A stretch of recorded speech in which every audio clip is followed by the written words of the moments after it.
I believe everything is fine. You are able to see me and hear me as well. All right. We continue with our discussion on soil system.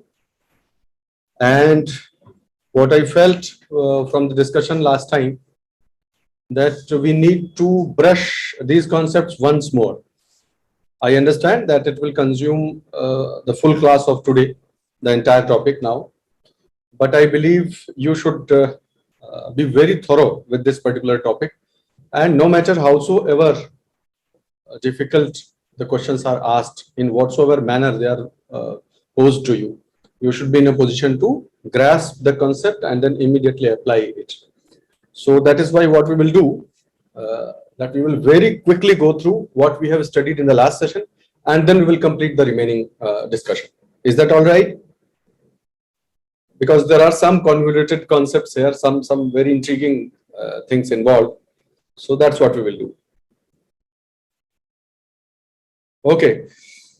So the homework that was given to you, I believe you must have gone through. This is not a session, or this is not the level of the classroom where I have to overemphasize the importance of you doing homework.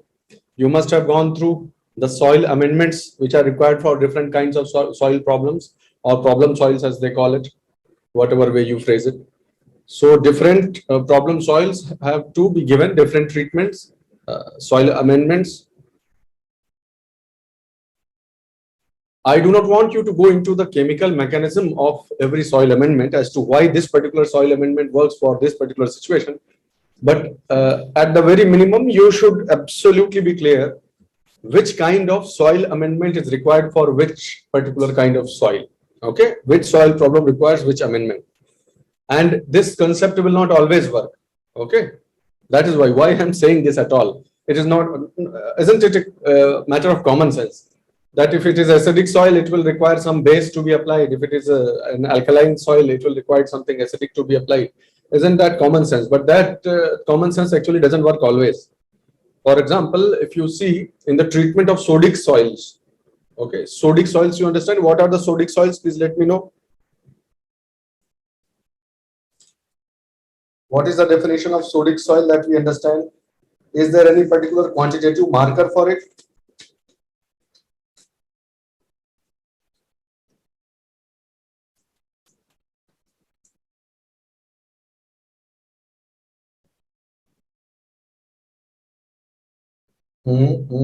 Okay.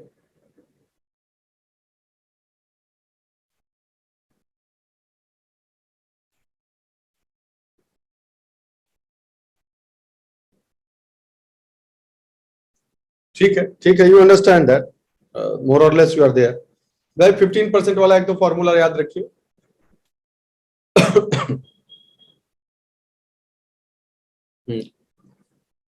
Okay fine, ठीक है नहीं, exact आपको मालूम होना चाहिए कि more than 50% जो आयनिक, जो एक्सचेंजेबल सोडियम आयन का परसेंटेज है, वो जब पूरे सॉल्यूशन में 15% से ज्यादा हो जाता है, इतना डोमिनेंट होता है सोडियम, तो सोडिक सॉइल हो जाती है. इसी तरह हाईली अल्कलाइन सॉइल है, उसके लिए एलिमेंटल जिप्सम का इस्तेमाल होता है. तो आपके मन में ये बात आ सकती है कि अरे वो तो वैसे ही हाईली अल्कलाइन है भाई, तो हाईली अल्कलाइन है फिर उसमें जिप्सम और क्यों डाल रहे हैं? Now that is counter intuitive. If you go by common sense that will not work, because both of them are of the same character, of the same nature. But then there is a logic, and that logic I won't tell you. That's your job to find out. Why in the treatment of extremely alkaline soils, why we use elemental gypsum when both of them are alkaline in nature? Okay, ये पता लगा लेना. चलो आगे बढ़ते हैं. So today we now go to these processes. You all understand, no need for revision. This is also you understand. There is an addition today, which I thought I should clarify right now, and the addition is this circle. In the previous section, my dear friend, जो पहले इससे हमने पढ़ाई की, उसमें हमने देखा था, हमने सीधे सीधे एक पेरेंटल रॉक के आधार पर एक क्लासिफिकेशन किया था. आप सबको ध्यान होगा, ठीक है? पेरेंटल रॉक के आधार पर एक बेसिक एलिमेंट्री हमने क्लासिफिकेशन किया था, ये समझने के लिए कि किस प्रकार के बेड रॉक पे किस प्रकार की सॉइल बनने की संभावना अधिक है ना. और उस आधार पर हमने अपने आप को ये समझाया था कि अगर तार्किक आधार पर देखा जाए तो जो इग्नियस रॉक्स हैं, इग्नियस रॉक अगर है तो वो अपने जो पेरेंट रॉक है उसका कैरेक्टर सॉइल में रिफ्लेक्ट होगा, सिंपल सी बात है। ठीक है, तो इग्नियस रॉक के ऊपर जो ग्रेनाइटिक रॉक्स जो होंगी, चाहे वो मेटामॉर्फोज ही क्यों ना हो, प्योर अपने प्योर फॉर्म में नहीं भी हो, मेटामॉर्फोज भी हो जाए, तो केमिकल कंपोजिशन तो वही रहता है ना घूम घुमा के। तो ग्रेनाइटिक रॉक जो बनेगी, ग्रेनाइटिक बेड रॉक के ऊपर किस तरह की सॉइल्स बनने की संभावना है? तो आयरन, सारा गेम आयरन का, आप जानते हैं कि ये आयरन रिच होते हैं। तो आयरन जो है वो तीनों तरह से रिफ्लेक्ट होता है, तीन तरह से बन सकता है, तीन तरह की सॉइल्स बन सकती हैं इसमें। एक रेड सॉइल, आयरन ऑक्सीडाइज हो जाता है तो कलर रेड हो जाता है। आयरन जो है वो अगर हाइड्रेट हो जाए तो उसका कलर येलो हो जाता है। रेड और येलो तो पक्का है, इसमें कुछ सोचने की बात ही नहीं कि रेड सॉइल और येलो सॉइल अगर बनेगी तो इग्नियस रॉक के ऊपर ही बनेगी। और इस हिसाब से अगर देखिए तो हमने तो यही लॉजिक समझा है कि दरअसल एसेंशियली ये इसी तरह की सॉइल है, लेकिन कुछ स्पेशल प्रोसेस के कारण इसे लैटेराइटिक कहते हैं, इसका कैरेक्टर थोड़ा चेंज हो जाता है। यही हमने पढ़ा था, याद होगा आपको।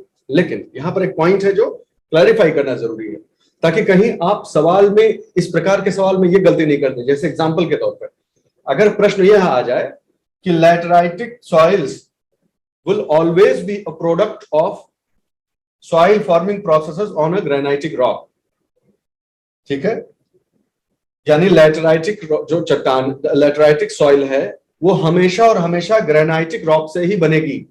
यह एक इंप्रेशन आपके दिमाग में हो सकता है बैठ जाए, अगर मैं आज क्लैरिफाई नहीं करता तो पुराने लेक्चर से हो सकता है ये इंप्रेशन आप पे बैठ जाए, और इस इंप्रेशन को मैं इंफॉर्मेशन से नहीं, कॉन्सेप्ट से क्लियर करना चाहता हूं।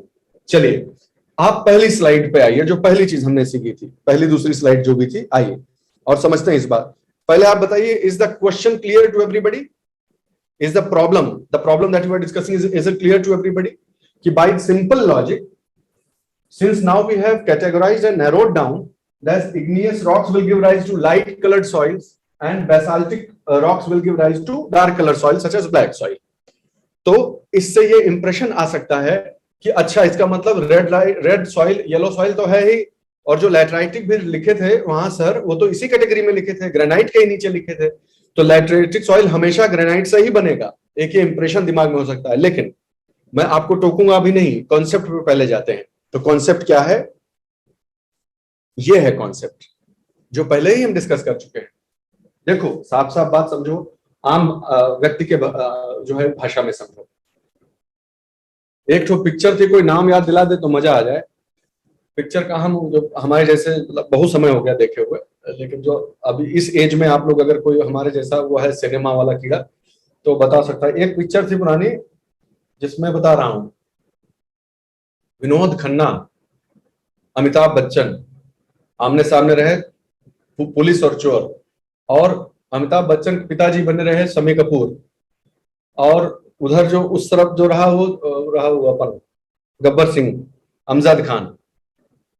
और होता यह है कि डाकू मंगल सिंह टाइप का रहता है अमजदवा, और बच्चा जो है वो उनका जो लड़का है जो वो इधर परवरिश के लिए शम्मी कपूर उसको पालते हैं। कौन पिक्चर रहा रे, किसी को याद है? परवरिशी नाम है उसका। ओके ओके, ऑफ कोर्स परवरिशी उसका नाम है।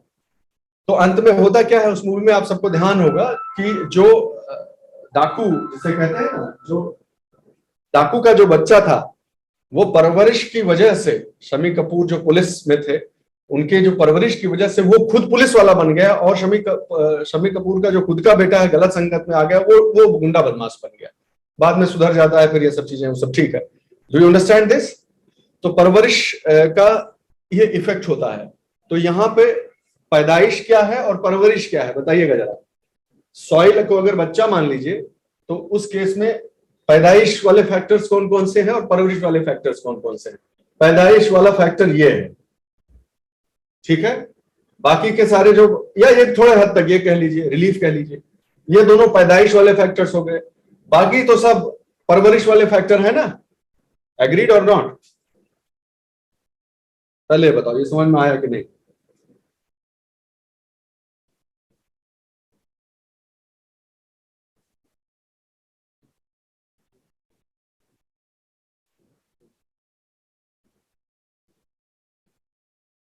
So is that understood by everyone?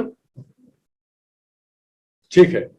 तो अब मैं आपसे पूछता हूं, जो थोड़ा बहुत हमने अभी तक पढ़ा है, जो भी हमारी अवेलेबल नॉलेज है उसके आधार पर मैं आपसे पूछता हूं कि जो लैटेराइटिक सॉइल है, लैटेराइटिक सॉइल उसमें परवरिश ज्यादा महत्वपूर्ण है या पैदाइश ज्यादा महत्वपूर्ण है? लेटराइट को लेटराइट बना देने में हमने क्या पढ़ा है अभी तक कि कोई सॉइल लेटराइट कब बन जाती है? कौन सी चीज है जो सबसे ज्यादा इंपॉर्टेंट है लेटराइटिक सॉइल को उसके उस स्वरूप में लाने के लिए? वो कॉम्बो फैक्टर क्या है? कोई लिख सकता है? हाँ ठीक है रमाकांत। और एक कॉम्बिनेशन है, what is that combination?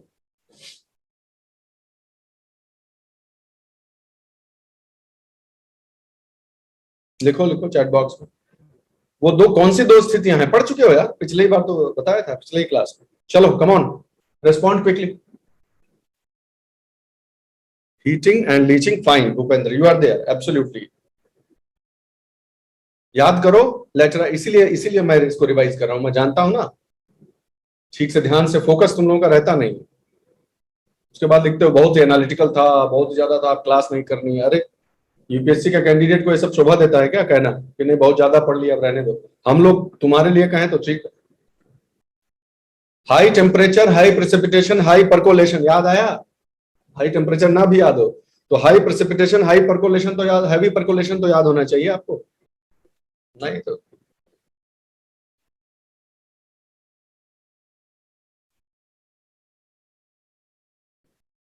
Okay चलो छोड़ो, ये सब का कोई फायदा तो है नहीं, सिर्फ अपना काम अपनी ड्यूटी करते जाते हैं, आप लोगों का जो मन करे। खैर, so what I am saying, what I wanted to say कि when the dominant factor for making soil lateritic is the combination of high precipitation and high percolation, heavy percolation. In that case, do you not agree that parent rock will become a less significant player in the entire in this entire ecosystem? Think about it and tell me. कहीं पैदाइश dominant factor होगी, जैसे black soil को ले लीजिए। Black soil के लिए क्या डोमिनेंट फैक्टर है? पैदाइश। रेड सॉइल है, रेड सॉइल के लिए क्या डोमिनेंट फैक्टर है? पैदाइश। लेकिन लेटराइटिक सॉइल लेटराइटिक क्यों बनती है? सिर्फ और सिर्फ उसमें परसेंटेज ऑफ, जैसे कहते हैं परसेंटेज ऑफ कंट्रीब्यूशन क्या है? परसेंटेज ऑफ कंट्रीब्यूशन ज्यादा किसका है? क्लाइमेटिक फिनोमेना का ज्यादा है, बेड रॉक का कम है, क्लाइमेट उस तरह का है, इसलिए वो लेटराइटिक सॉइल बनती है। Is that understood? सही बात है। अगर ऐसा है तो क्या यह संभावना बनी नहीं रह जाएगी? ये बताओ, जैसे कहते हैं कि हमको कोई भी ठीक ठाक, कोई भी एक ठीक ठाक बस बच्चा दे दो जो सिंसियर हो पढ़ने में, और उसको एग्जाम क्लियर कराने का कोशिश हम लोग कर सकते हैं। ये बात कहा जाता है कि नहीं, कि बस थोड़ा बहुत सिंसियर हो भाई, एकदम से ऐसा नहीं हो कि पढ़ूंगा ही नहीं चाहे गटाई पे लात धर दो। अगर ये एटीट्यूड नहीं है तो कोई थोड़ा बहुत भी सिंसियर बच्चा होगा तो उसे किसी न किसी प्रतियोगी परीक्षा में हम लोग अपने सहयोग से जो है वो उसको पास कराने का प्रयास करेंगे। ये हम कहते हैं किस दम पे कहते हैं? क्योंकि हम जानते हैं कि इसमें percentage contribution of training is more than legacy. समझ रहे हो बात को? तो वही लॉजिक वहां पर लगाओ कि अगर कुछ थोड़ी बहुत चीजें उसमें होनी चाहिए, उसके बाद क्लाइमेटिक फैक्टर अगर वो बन जाएंगे तो लेटराइटिक सॉइल बन जाएगी। ठीक बात बनते हो? अब इसके ऊपर मैं सुपर इंपोज करता हूं आपका अगला कॉन्सेप्ट, और मैं सवाल पूछता हूं आपसे, क्या यदि high temperature, heavy precipitation, heavy percolation, ये तीनों सिचुएशन मौजूद हैं क्लाइमेटिकली, लेकिन बेड रॉक बेसाल्टिक है, तो क्या लेटराइटिक सॉइल बन सकती है? इसका जवाब तब दे पाओगे जब ये मालूम होगा कि लेटराइटिक सॉइल का केमिकल कंपोजिशन होता क्या है, जरूरत क्या है उसमें।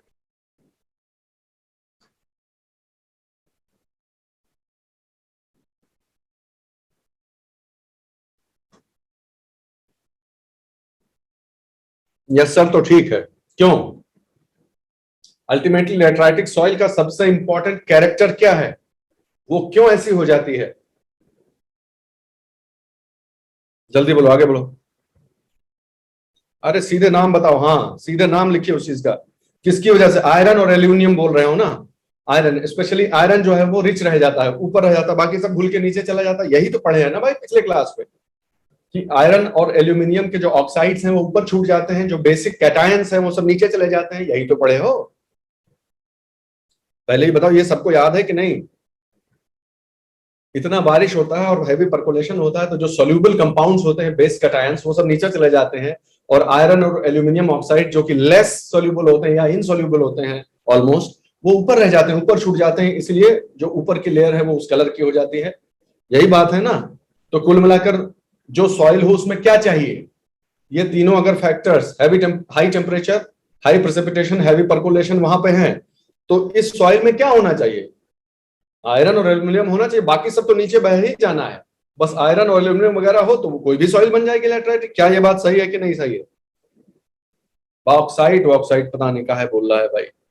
अभी बॉक्साइट मत बोलो, अभी एलिमेंटल लेवल पे बात करो। हम बात तो तुम्हारी समझ गए, लेकिन एलिमेंटल बात करो पहले। ये बात समझ में आ रही है? अच्छा भाई, अगर ये बात सही है तो क्या बेसाल्ट का कंपोजिशन बताओ जरा।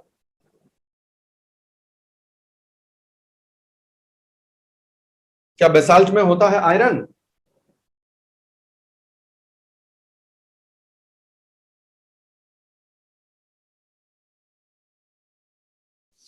अरे घूम घुमा के याद करो भाई लोग, सब लोग, बच्चा लोग याद करो, कुल मिला के डिफरेंस क्या है? सिलिका के परसेंटेज का ही तो डिफरेंस है। याद आया? एसिडिक और बेसिक और इस सब में डिफरेंस पढ़े थे, सिलिका का परसेंटेज का ही तो गेम है सारा, कि भाई 55% से कम और 60-65% से ज्यादा। लेकिन आयरन होता मौजूद तो दोनों में है ना, आयरन वगैरह तो होता ही है। You understand my point? So long as these three dominant climatic conditions are subsisting somewhere, and if even if it is a basaltic parent bedrock, in that case also laterite soil can develop, and it does develop very frequently. There's no problem in that. The question can be this: that in India or in a particular nation or locality, जब आप पढ़ेंगे, वो granitic भी हो सकता है bedrock, basaltic भी हो सकता है, लेकिन इम्पॉसिबिलिटी नहीं है। इस बात को बस ध्यान रखना। तो कहीं भी इस पर बहुत डिबेट हो चुका है सॉइल साइंस में, ऐसा नहीं है। I have been a student of that particular stream while doing my graduation and profession, so I faintly remember this। इस पर बहुत डिबेट है कि लैटेराइटिक सॉइल इग्नियस से ही तो बनेगी, बेसाल्टिक से कैसे बन जाएगी। लेकिन अब आप समझ रहे हैं जब मैं आपको बता रहा हूं कि ये मिसनॉमर है। अगर इस तरह का आप थ्योरी लेके घूमेंगे कि और कहीं से बन ही नहीं सकता, तो ये लॉजिकली करेक्ट नहीं है, क्योंकि हम जानते हैं कि इसमें क्लाइमेटिक फैक्टर्स का योगदान ज्यादा है, पेरेंट बेडरॉक का नहीं। तो जो भी सॉइल में आयरन है और एल्यूमिनियम के ऑक्साइड्स हैं, और वो ऐसी जगह पे मौजूद है जहां पे हैवी प्रेसिपिटेशन और ये सब हो रहा है, तो वहां पे लैटेराइट क्यों नहीं डेवलप हो सकता? Is this point understood?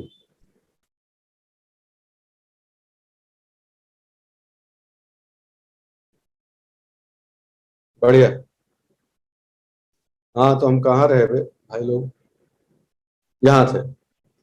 तो is the purpose of this छल्ला क्लियर?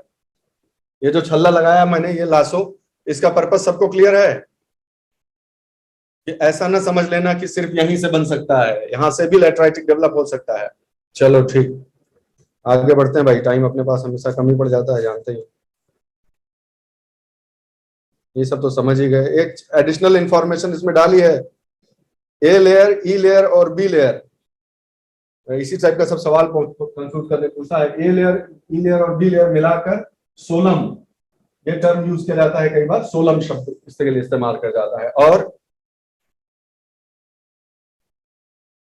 सी लेयर को, सिर्फ सी लेयर को, आर को नहीं, ये तो लेयर ही नहीं है, ये तो रॉक है, सिर्फ सी लेयर को रेगोलिथ भी कहा जाता है। इस टर्म्स, कहीं इस तरह का सवाल फ्रेम कर दे तो इंफॉर्मेशन है, जाने रहो। ऐसा नहीं होना चाहिए कि हमारे क्लास में सिर्फ और सिर्फ कॉन्सेप्ट ही रहता है और फैक्ट्स नहीं रहते हैं, तो पता चला कि वहां पे सवाल ना सही कर पाओ। ये नहीं होना चाहिए। ये आप समझ ही गए, सब तो जानते हैं आप, ये भी आप समझ गए। इसी के साथ एक नया मैंने जोड़ा कि आप परसेंटेज, उनका प्रोपोर्शन जानते रहिए, कि किसी भी एक सॉइल सैंपल में, एक ऑर्डिनरी सॉइल सैंपल में वो संभावना क्या है, कॉन्स्टिट्यूएंट्स की संभावना क्या है। तो जाने रहिए कि सॉलिड और लिक्विड, दो भाग आपका, सॉलिड, लिक्विड, एयर, तीनों जो है, तो सॉलिड के नाम पे ऑर्गेनिक मैटर और मिनरल्स होते हैं 50%। कितना बढ़िया, देखिए नेचुरल जो डिवीजन है, 50% सॉलिड होता है, 50% में लिक्विड और जो है एयर होती है, ठीक है, वाटर और एयर होते हैं। तो 20-30% ये, 20-30% ये, और जो बचा वो सॉलिड होता है। सॉलिड में मिनरल कंटेंट 45% होता है, 5% ऑर्गेनिक मैटर होता है एक ऑर्डिनरी सॉइल में, एक ऑर्डिनरी सैंपल है, ठीक है। तो कहीं आपको ये सब उस पर लगा दे, अगर तीनों इनको इस क्रम में सजाइए, तो एक औसत जो एक मृदा है उसमें ये इसके संघटक रहेंगे। मिनरल का मतलब क्या हुआ? मिनरल किस स्वरूप में पाया जाएगा सॉइल में?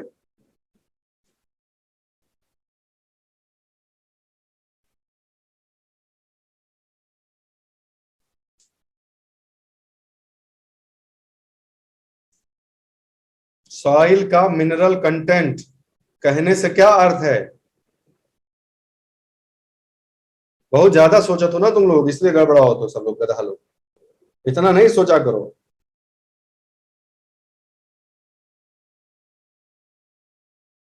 इसी रूप में तो होते हैं जो पार्टिकल्स होते हैं, सॉइल के पार्टिकल्स उसी रूप में तो होते हैं भाई, सैंड सिल्ट और क्ले ही तो होता है। तो इतना टेक्निकल हाइपर टेक्निकल हो जाने की जरूरत नहीं है। जो सॉलिड पोर्शन है सॉइल में, सॉलिड पोर्शन क्या होता है?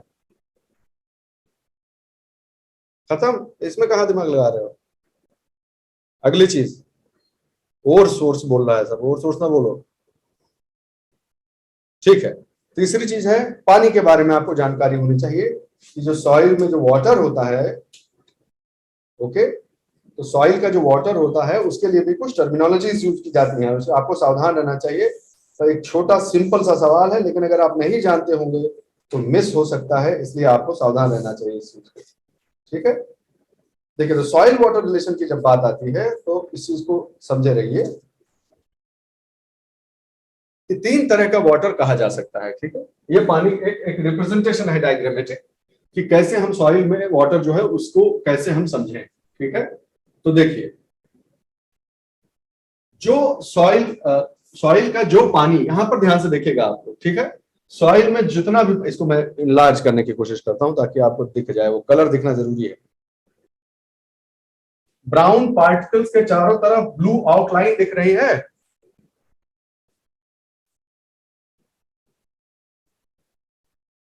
हैं? ये कैसा पानी हुआ? ये पानी वो हुआ जो कि सॉइल पार्टिकल के चारों तरफ चिपका हुआ है। ठीक है, अधिशोषित है, सॉइल पार्टिकल्स के चारों तरफ अधिशोषित है। ये जल, जल का वो स्वरूप है जो अधिशोषित है भौतिक रूप से। ठीक है, इस बात को समझ गए? अवशोषित अधिशोषित समझते ही होंगे, सब जानते। तो सरफेस के चारों तरफ, उसके चारों तरफ चिपका हुआ है। हमारा प्रश्न आपसे ये है कि ये जो पानी है ये क्या पौधों की जड़ों के लिए उपलब्ध होगा कि नहीं?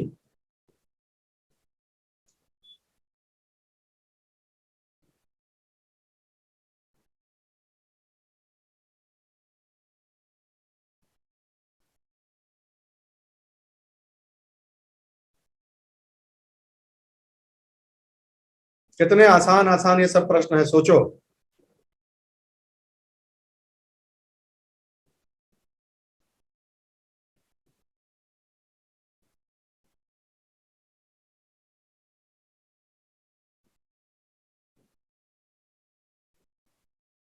बिल्कुल नहीं होगा, बहुत बेसिक्स, बेसिक्स पे आप लोग काम करिए भाई।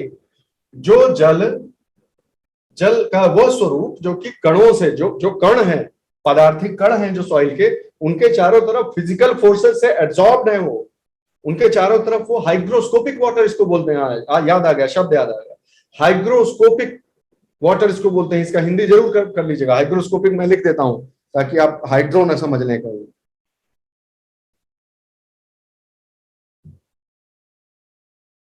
हाइग्रो है शब्द, हाइग्रोस्कोपिक। ठीक है, तो जो हाइग्रोस्कोपिकली एब्जॉर्ब है चारों तरफ, वो प्लांट रूट्स के लिए, प्लांट रूट्स यहां होती हैं, इस प्रकार से प्लांट रूट्स रन करती हैं। ठीक है, रुको यार, थोड़ा सा ऊपर पातर तक। हाँ, तो प्लांट रूट्स जो होंगी उनके लिए हाइग्रोस्कोपिक वाटर अवेलेबल नहीं होगा जब तक इस कैपिलरी में, इसको कैपिलरी कहते हैं, रुको रंग बदल देता, ये जो स्पेस है ये कैपिलरी स्पेस है। जब इस लाल वाले स्पेस में जब पानी होगा वो अवेलेबल होता है प्लांट रूट्स को, हाइग्रोस्कोपिक वाटर अवेलेबल नहीं होता है। तो जो इस समय का पानी देख रहे हैं ये हाइग्रोस्कोपिक वाटर है सिर्फ, उसमें बीच में भी पानी भर जाए तब वो कैपिलरी वाटर कहलाता है। ठीक है, जो पानी एक्स्ट्रा आया और इस बीच में भर गया वो कैपिलरी वाटर है। जो सफेद सफेद डॉट से आपको दिख रहा होगा, शायद दिख रहा होगा, डॉट डॉट डॉट, देखिए व्हाइट डॉट्स जो दिख रही हैं, व्हाइट डॉट्स जो दिख रही हैं,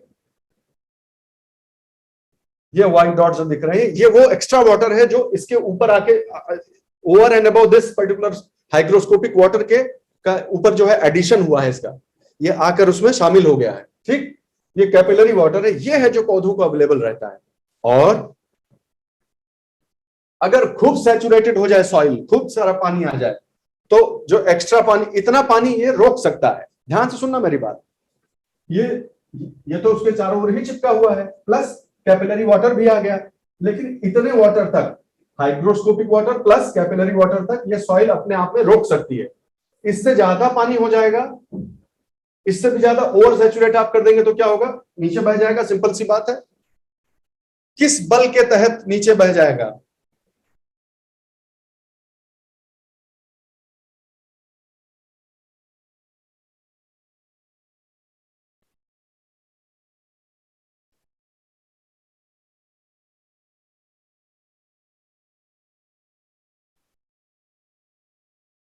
है ना भाई?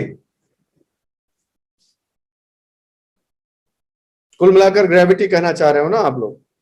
इट इज वंडरफुल टू सी कि भाई 65 के करीब लोग क्लास कर रहे हैं, उसमें से 2 ही लोगों को मालूम है कि भाई ग्रेविटी होता है। वाह, कमाल है भाई, बहुत अच्छा लगा।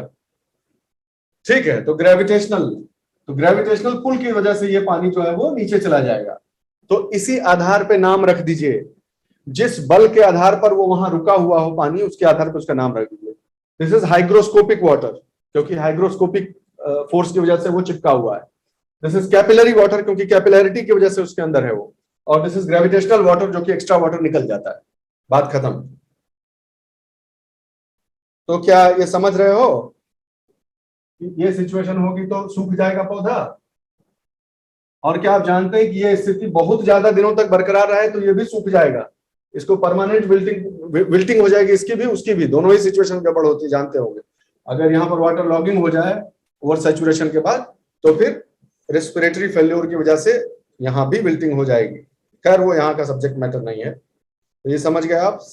हाँ, ये शब्द है वो आपको इंट्रोड्यूस करना था। जब हाइग्रोस्कोपिक और कैपिलरी वाटर भर जाते हैं तो फील्ड को कहा जाता है कि ये अब अपने कैपेसिटी पे है, इसलिए इसको फील्ड कैपेसिटी कहते हैं। ठीक है, फील्ड कैपेसिटी यानी इससे ज्यादा अगर पानी डाला तुमने इससे, तो इसकी कैपेसिटी से ऊपर हो जाएगा और पानी सैचुरेट हो जाएगी सॉइल, पानी ग्रेविटेशनल वाटर के रूप में नीचे निकल जाएगा।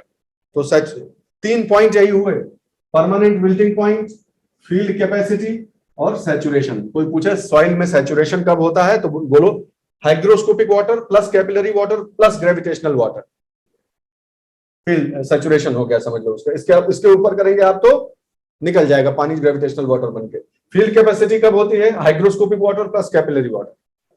What is permanent wilting point? When ये दोनों पानी उपलब्ध ना हो, यानी capillary water is not available, तो सिर्फ हाइग्रोस्कोपिक वाटर अवेलेबल होता है तो परमानेंट विल्टिंग पॉइंट हो सकता है। Understood? I think that should B clear. अब एक नजर डालिए कि जो आपने, हम लोगों ने पढ़ा था उस दिन, सैंड, सिल्ट और क्ले। सैंड, सिल्ट और क्ले का साइज आप जानते ही हैं, पहले ही बताया जा चुका है। और उनके उसी साइज कैरेक्टरिस्टिक की वजह से उनकी कुछ प्रॉपर्टीज डिटरमिन होती हैं।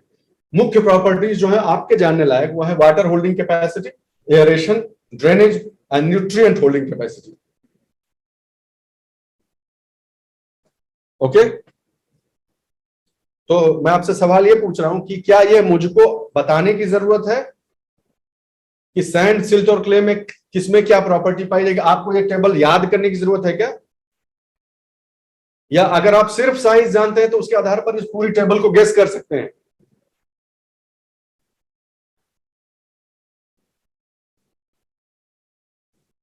सिंपल सी बात नहीं है। अगर इना भी जानो, चलो इना ही जान रहे हो पूरा, मान लो इधर देखो खाली, अगर किसी की वाटर होल्डिंग कैपेसिटी ज्यादा है तो इसका मतलब क्या हुआ कि महीन है ना, महीन है, चिपचिपा महीन है, तभी तो पानी को रोक पा रहा है।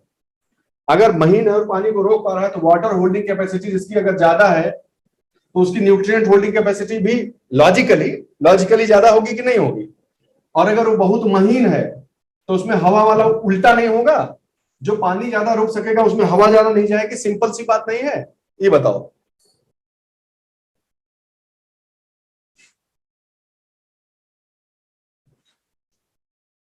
इनवर्स रिलेशनशिप समझ रहे हो दोनों का? और ड्रेनेज, ड्रेनेज मतलब पानी ऐसे निकल जाए, तो जिसमें वाटर होल्डिंग कैपेसिटी जो है वो ज्यादा होगी, उल्टा नहीं हो जाएगी, अभी तो उल्टा ही होगा। वाटर होल्डिंग कैपेसिटी जिसकी लो है उसमें आराम से पानी सट से निकल जाएगा बालू में से। बिल्कुल सही बात है। तो इसमें कुछ बताने लायक है ही नहीं, देखो तो ध्यान से। जो बताने वाली चीज है वो लिखी नहीं है इसमें। आगे समझ गए तुम, अब इतना तो समझते हो। जो बताने वाली चीज है वो इसमें नहीं लिखी है, और वो क्या है? वो ये है कि आखिर क्या कारण है कि दोमट मिट्टी को इतना उपजाऊ माना जाता है? ये मेरा क्वेश्चन है, बताओ चैट बॉक्स में। लोम, जिससे लोमी सॉइल होती है, उसको क्यों इतना उपजाऊ माना जाता है? फिर ऐसा क्या होता है उसमें? और इसमें से कौन सा है जिसको लोम बोलते हैं? Let me phrase this question to confuse you.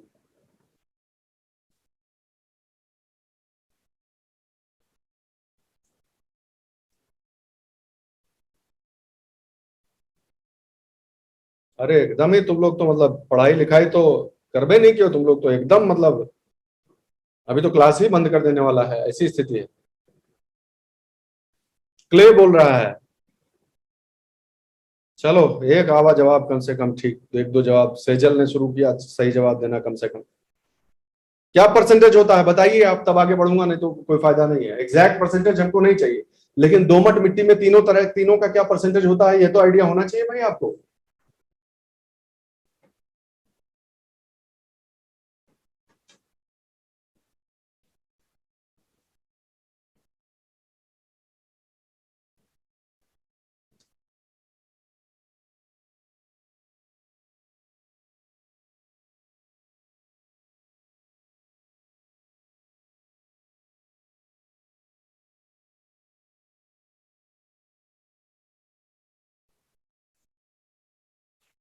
तो आप बता सकते हो, आप चैट बॉक्स को देखकर अपने अपने ही चैट बॉक्स को देखकर आप मुझे बता सकते हो कि दोमट मिट्टी को क्यों इतना अच्छा माना जाता होगा? व्हाई?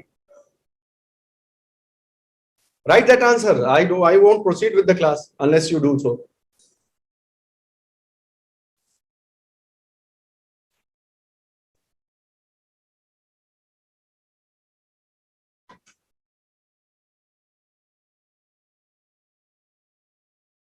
नहीं नहीं, तुम लोग तो मतलब, yes Shruti, absolutely right. That's why, because it will have the property, because it's a mixture of all the three, so it will maintain a fine balance between the requirements of the plants. तो जो crop plants होंगे उनकी requirements क्या है? हवा और पानी और न्यूट्रिएंट, तीनों चीज है कि नहीं है? और बहुत ज्यादा भी ना हो जाए पानी, तो ड्रेनेज भी है कि नहीं इंपॉर्टेंट? तो अगर सॉइल का कोई ऐसा मिक्सचर हो जिसमें सारे के सारे जो अच्छे अच्छे गुण हो सब टिक हो जाते हो, तो would that not be a very good soil for most of the crops? जिसमें वाटर होल्डिंग कैपेसिटी भी ठीक ठाक हो, जिसमें हवा का आना जाना भी ठीक ठाक हो, जिसमें ड्रेनेज भी हो जाए काम, वाटर होल्डिंग कैपेसिटी भी हो, लेकिन उससे ज्यादा होने लगे तो ड्रेनेज हो जाए। वाटर होल्डिंग कैपेसिटी भी हो लेकिन हवा के आने जाने भर का भी उसमें कण का साइज साइज अप्रोप्रिएट हो, और न्यूट्रिएंट के होल्डिंग कैपेसिटी भी हो। तो इन तीनों के मिक्सचर अगर लोम में होगा एक गिवन प्रोपोर्शन में, अब वो सैंडी लोम, सिल्टी लोम, तमाम तरह की हो सकती है। व्हाट आई मीन टू से, that question will never be asked I believe. What I want to say, because loam is a good balance of all the three kinds of constituents, that is why the best of their properties find a blend into loam soil, and that's why they are one of the most fertile soils. आप समझ में आया कि नहीं आया भाई? खोपड़ी झांझर कर दोगे तभी समझ में आएगा क्या? फिर बैलेंस न्यूट्रिशन नहीं है, गड़बड़ाओ मत, साफ साफ बात को सुनो। इन चारों का बैलेंस इसलिए हो जाता है उसमें क्योंकि इन तीनों का बैलेंस उसमें है। आप समझे? या एकदम आईक्यू नेगेटिव में लिए घूम रहे हो?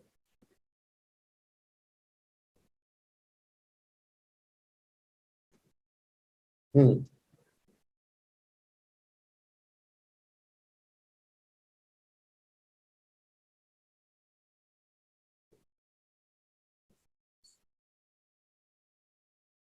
अच्छा चलो, अभी नहीं बताता हूँ, अभी इसके सबके उदाहरण बताऊंगा, लेकिन आगे जो मस्ट फर्स्ट, जब इन प्रोसेसेस के बारे में जल्दी से बता रहा हूँ, और आज ये क्लास खत्म ही करनी है। इस चक्कर में मत रहना बहुत ज्यादा हो गया ये हो गया, आज ये क्लास पूरी खत्म हो गई, क्योंकि आप लोगों के नालायकी की वजह से आपको इतना समय लग रहा है। आपको क्विक होना चाहिए रेस्पॉन्स करने में। You will admit it, I do not want to use any harsher words now. What is glaciation? What is the process of glaciation? What have we learn? If there is high precipitation and if there are circumstances which promote water logging, तो खूब पानी बरस रहा है लेकिन पानी drain नहीं हो रहा है, तो अंदाजा लगाओ कि पानी ड्रेन क्यों नहीं हो रहा होगा। अब जब जानते हो प्रॉपर्टीज तो अंदाजा लगाओ कि क्या होगा जो ड्रेन क्यों नहीं हो रहा है ये। शाबाश, एकदम सही बात है। यस सरिता, यस आदित्य, बिल्कुल सही, सभी लोग सही जवाब दे रहे हैं। क्ले ज्यादा होगा उसमें कहीं ना कहीं, तो एक अंदाजा लगा लिया हमने तुरंत कि यहाँ वाटर लॉगिंग हो रही है। ऑब्वियसली रिलीफ का भी रोल है, आप गलत ना समझिएगा। जो रिलीफ फीचर है टोपोग्राफी, उसका भी रोल है, यस ऑफ कोर्स। निचला निचला इलाका होगा, निचला जैसा इलाका होगा, तराई जैसा इलाका, दैट इज, लेकिन पूरे तराई में थोड़ा हो जाएगा। जहां जहां पर ऐसी वाटर बॉडीज होंगी जहां पर नीचे क्ले कंटेंट ज्यादा होगा, तो वहां पर क्या दिक्कत आएगी कि ड्रेन नहीं होगा, वाटर वाटर लॉगिंग हो जाएगी। तो एक तो हिंट मिल रहा है कि कहीं ना कहीं क्ले होगा ज्यादा नीचे। अच्छा, उसके अलावा उससे होगा क्या, अगर वाटर लॉगिंग होगी तो उसमें लग्जूरियंट ग्रोथ होगी कि नहीं होगी, ये बताइए। जैसे शैलो, जैसे तालाब नहीं बन जाते हैं, वाटर बॉडीज जो बन जाती हैं, तो उसी में पौधा टूट के गिर रहा है, फिर सड़ रहा है, इस तरह की सिचुएशन नहीं बन जाती। गांव में आपने नहीं देखा वाटर लॉग सिचुएशन में। तो वाटर लॉग सिचुएशन में क्या होगा कि जो भी वेजिटेटिव मटेरियल है, वो जो भी पानी में गिरेगा, ठीक है, वो उसकी तह बन जाएगी, मोटी सी तह बनती जाएगी, एक के बाद एक के बाद एक। इसी को पीट कहते हैं ना, पीट और बॉग, ये सब शब्द आपने सुने होंगे।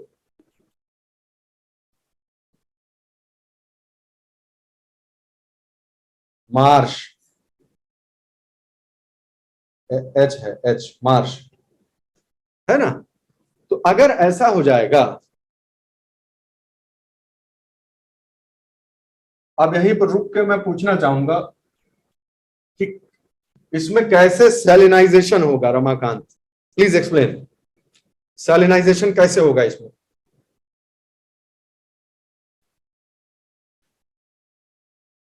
कुछ रीजनिंग बताओ यार। यूट्रोफिकेशन अलग, प्रोसेस अलग हो गई, वो that's a different thing.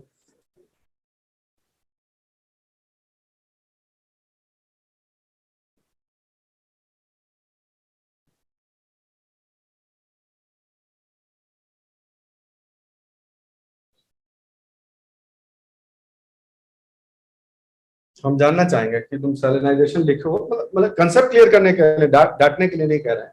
Concept clear हो जाए हम लोगों का, इसलिए हम पूछ रहे हैं तुमसे कि सैलिनाइजेशन क्यों होगा।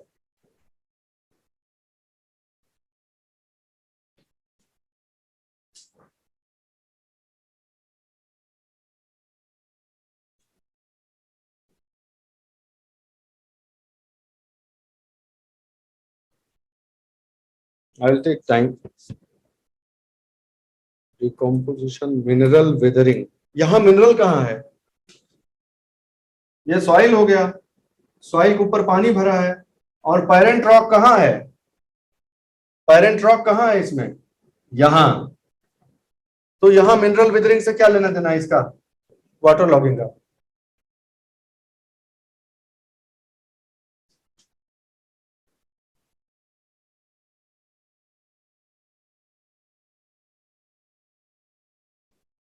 तो पूरा कंसेप्ट क्लियर हो जाए तब आगे बढ़ो यार। इतना मेहनत भी कर रहे हो, हमसे भी करा रहे हो, और नहीं क्लियर हो तो कोई फायदा तो है नहीं।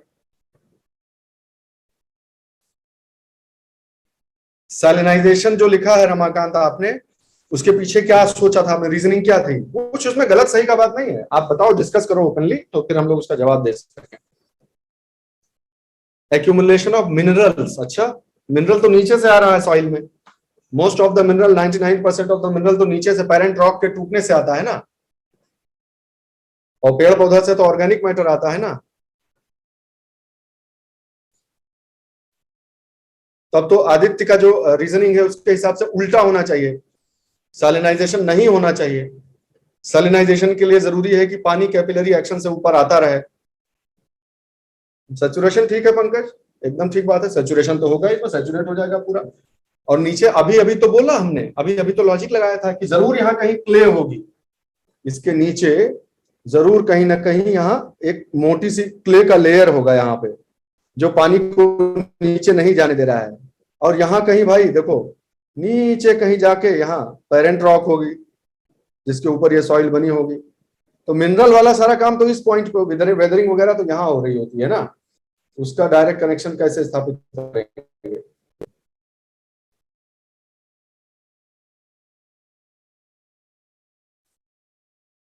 बताओ। वाटर कंटेन्स सॉल्ट, अच्छा ऐसा क्या? तो समुद्र के पानी में और इसके तराई के पानी में कोई अंतर नहीं है, that is what you want to से।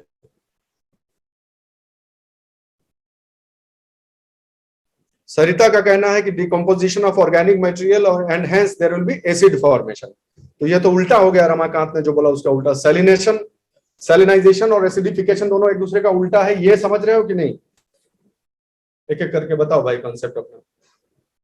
Do you understand that salinization and acidification are opposite processes? Is that clear to everyone? कि सॉल्ट अधिक हो जाए, सॉल्ट का मतलब बेसिक अल्कलाइन चीजें ज्यादा हो जाए तो कह सकते हैं कि ये सैलिनाइजेशन है, और अगर एसिडिक चीजें ज्यादा हो जाए तो एसिडिफिकेशन है। ये क्लियर है? तो पौधा जो ऑर्गेनिक मटेरियल है जो वो उसके ऊपर गिरता जाएगा, सड़ता जाएगा, पानी नीचे नहीं जा रहा है, मोटी सी एक ऑर्गेनिक लेयर बन जा रही है, खूब मोटा ह्यूमस और ऑर्गेनिक एक लेयर जैसा बन जा रहा है, कोई चीज परकुलेट नहीं ठीक से हो पा रही है। तो ये जो चीज है इसमें एसिड आएगा ना, सॉल्ट तो नीचे से आता है ना भाई, ऊपर से ऑर्गेनिक मैटर डिकम्पोज नहीं होगा प्रॉपरली, तो फिर क्या होगा? इवेपो ट्रांसपिरेशन तो हो नहीं पा रहा है भाई। इवेपो ट्रांसपिरेशन अगर हो जाता तो पानी इकट्ठा होता, इतना नहीं हो रहा है, तभी तो वाटर लॉगिंग हो रही है।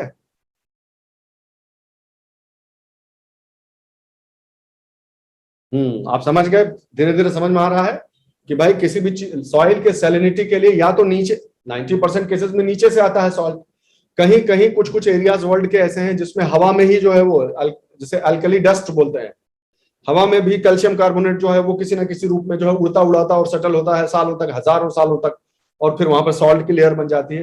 That's an extreme situation. We are talking about a situation where there is plant material, vegetative cover, that cover gets dumped into that kind of waterlogged situation, and then it does not, it actually there is no scope for water to percolate down, and in that situation what remains is a thick humic layer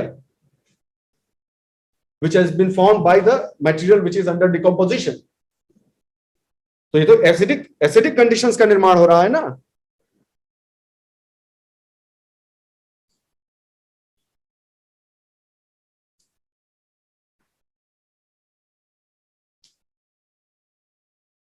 clear हुआ कि नहीं भाई?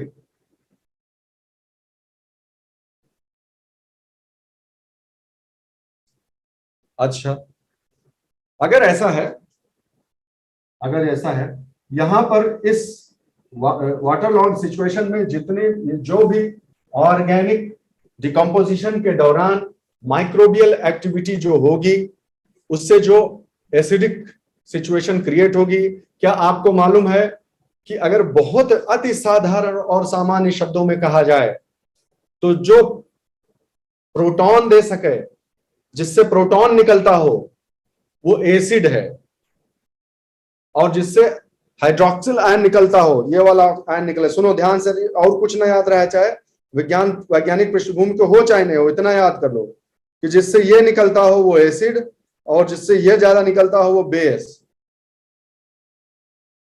और जमा दोनों हो neutral type का। समझो नहीं समझो? बताओ समझे? याद रखना, ठीक है? तो ये एसिडिक नेचर का होगा, ये बेसिक नेचर का होगा, अल्कलाइन नेचर का होगा, ठीक है? Common sense understanding for you.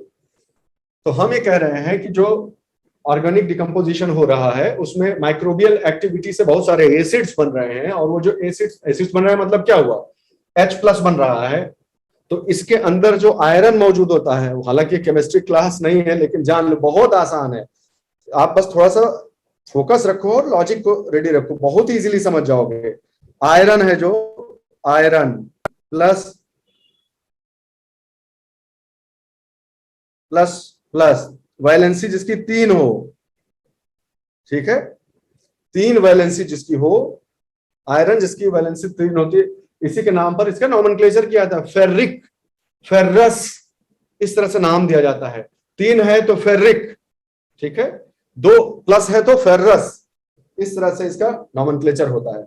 कुल मिलाकर होता क्या है, एक शब्द में बस याद रखो कि जो कोई वाटर लॉग्ड सिचुएशन, पूरा सेंटेंस ध्यान से सुनना, वाटर लॉग्ड सिचुएशन में ऑर्गेनिक मटेरियल जो इकट्ठा होता जाता है उसके डिकम्पोजिशन से जो ह्यूमिक लेयर होती है उसके अंदर जो माइक्रोबियल एक्टिविटी होती है उसकी वजह से जो आयरन है वो रिड्यूस हो जाता है। इसके अलावा कुछ याद मत रखो, भूल जाओ सब फेरस फेरिक, सिर्फ एक ही लाइन याद रखना, आयरन रिड्यूस हो जाता है। सब बिगाड़ देता हूं मैं ताकि कंफ्यूजन बिल्कुल ना रहे तुम लोगों के दिमाग में। क्या एक सिंपल ये सेंटेंस याद रख पाओगे, आप समझ पाएंगे? हाँ मैं बिल्कुल सही बात है, आयरन रिड्यूस हो जाता है, ऑक्सीडाइज नहीं, रिड्यूस। आयरन जब ऑक्सीडाइज होता है तो क्या कलर बनता है? सबको याद होना चाहिए, कितनी बार हम लोग बात कर चुके हैं। आयरन जब ऑक्सीडाइज होगा तो क्या बनेगा? रेड कलर बनेगा। यस, आयरन पलट दो, आयरन रिड्यूस होगा तो क्या कलर बनेगा?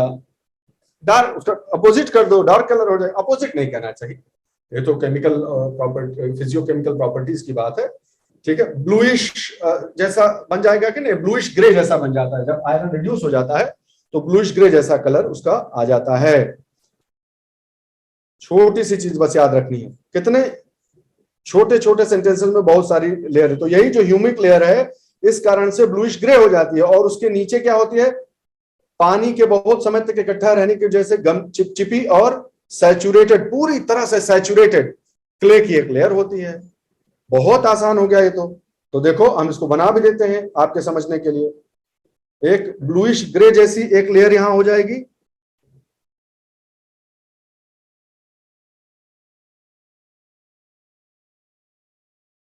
ये जो ऑर्गेनिक वाली लेयर है वो, और उसके ठीक नीचे क्ले, चिपचिपी सी एक क्ले होगी,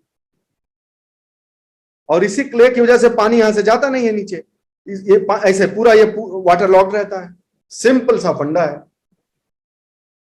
ठीक। तो जो निचली लेयर है पीट वही हो, चिपचिपा सा, सड़ा गला सा, ठीक है। पीट के बहुत सारा इकोनॉमिक सिग्निफिकेंस भी है, पढ़ लीजिएगा। पीट का क्या इकोनॉमिक वैल्यू है इसको जरूर पढ़ लीजिएगा। कहाँ फ्यूल की तरह इस्तेमाल होता आया है, आदिम जनजातियों से क्या क्या इस्तेमाल उसका होता है, इसको जरूर देख लीजिए। क्या मैं मानकर चलूं कि ग्लेजेशन आपको समझ में आएगा? इसी को ग्ले कहते हैं, इस तरह की सॉइल की जो पट्टी, इसी को ग्ले कहा जाता है, इसलिए ग्लेजेशन इसका नाम।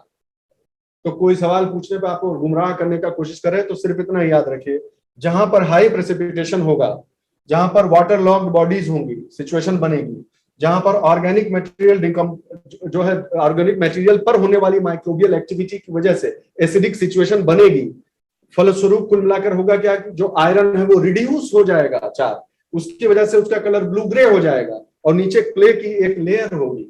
ऐसी जो सॉइल्स होती हैं उन्हें ग्लेजेशन प्रोसेस के दौरान बना हुआ मानते हैं, उन्हें ग्ले कहा जाता है।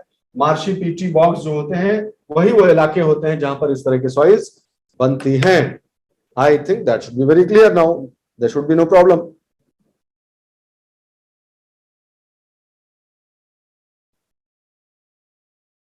जस्ट अ मिनट, ये क्लियर हुआ भाई सबको? अच्छा एक मिनट, ये ट्राई करता हूं कि अगर आपको दिखा सकूं कि ग्ले कैसी होती है दिखने में। दिखाया तो था शायद पिछले वाले क्लासों में, हमको लग रहा है।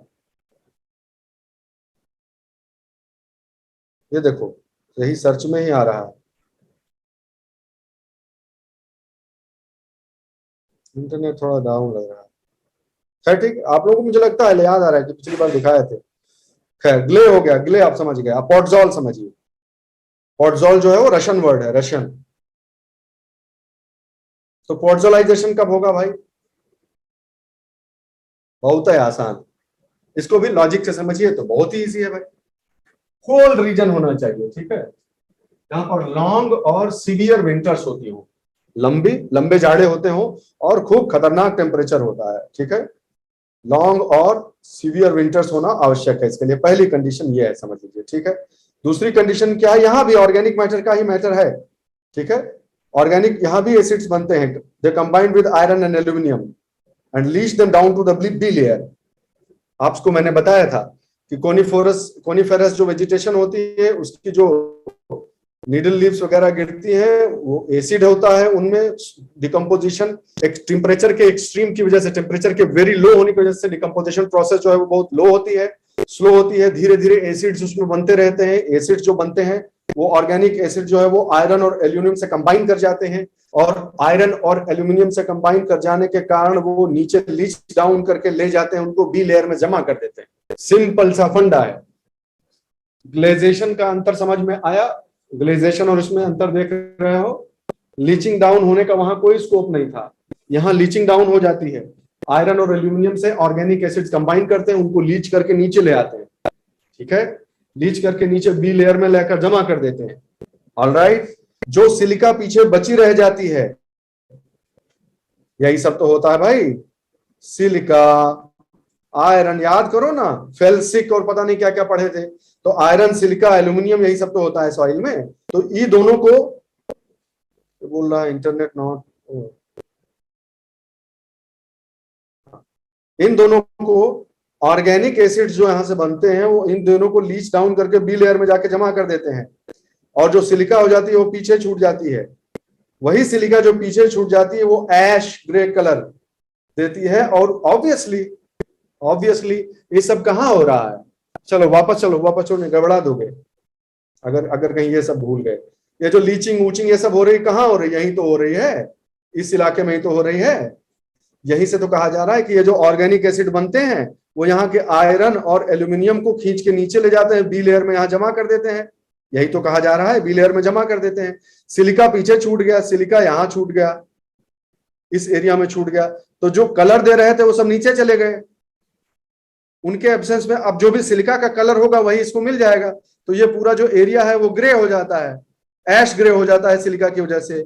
आयरन और एल्यूमिनियम नीचे चले गए। तो जिस जोन से निकलता है उसको क्या बोलते हैं? याद है?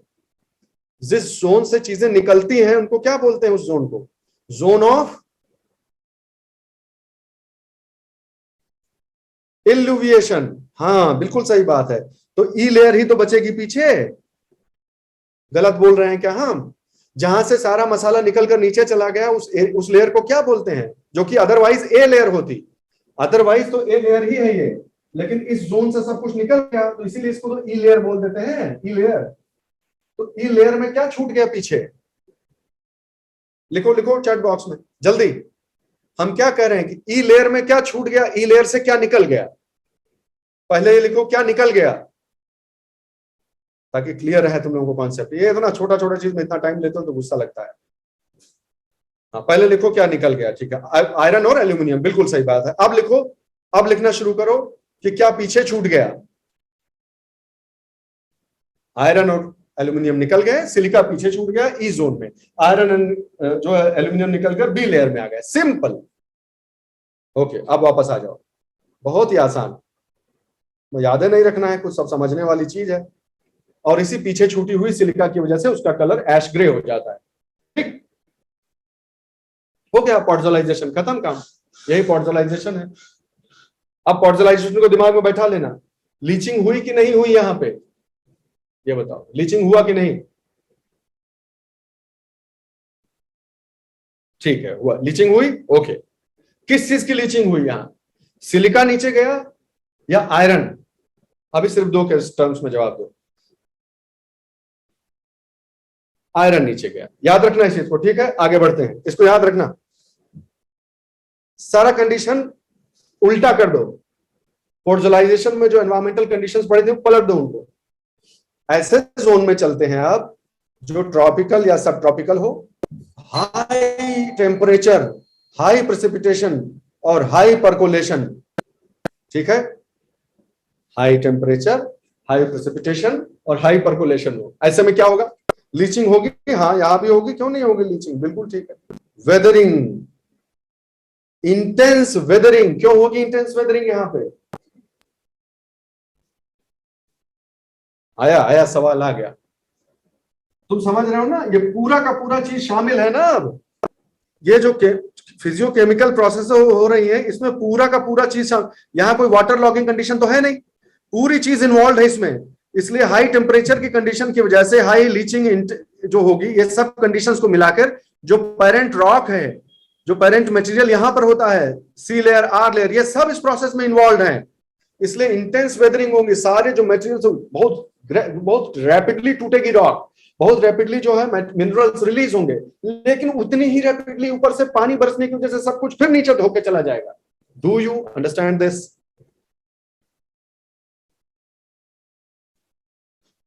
ओके ओके, ठीक है। तो एक तो ये समझे आप कि इंटेंस लीचिंग और विदरिंग क्यों होगी, ये तो हम समझ गए। अब वापस आइए, तो उससे होगा क्या भाई? उससे क्या होगा? उससे होगा ये कि जो होराइजन है सॉइल के, वो सॉल्यूबल जो चीजें हैं उनको धो के नीचे ले जाएंगी, और जो इनसॉल्यूबल है वो पीछे रह जाएंगे। याद रखना, यहां पर वो कंडीशन नहीं है कि ऊपर ऑर्गेनिक एसिड्स हो जो कि आयरन को घोल के नीचे ले जाए। नहीं नहीं नहीं नहीं, यहां जो कंडीशंस बन रही है वहां एसिडिक कंडीशंस अभी नहीं बन रही है। गड़बड़ मत करना, यही गड़बड़ी करते हैं लोग लैटराइटिक सॉइल में। जो प्रोसेस अभी हो रही है वो एसिडिक पीएच में नहीं हो रही है, ठीक है। जो पानी ऊपर से बरसता है वो जितने भी अल्कलाइन, जो भी बेस कैटायंस हैं, उनको अपने में घोल लेता है और उनको नीचे ले जाकर डिपॉजिट कर देता है। पीछे क्या छूट गया? देखो, सिलिका चला गया नीचे, अब ऊपर क्या बचा? लिखो क्या बचा ऊपर?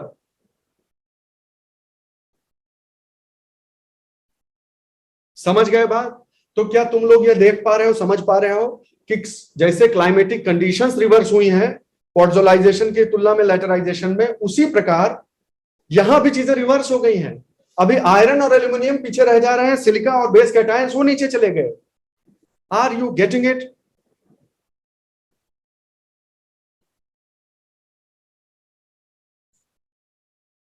ठीक बात है।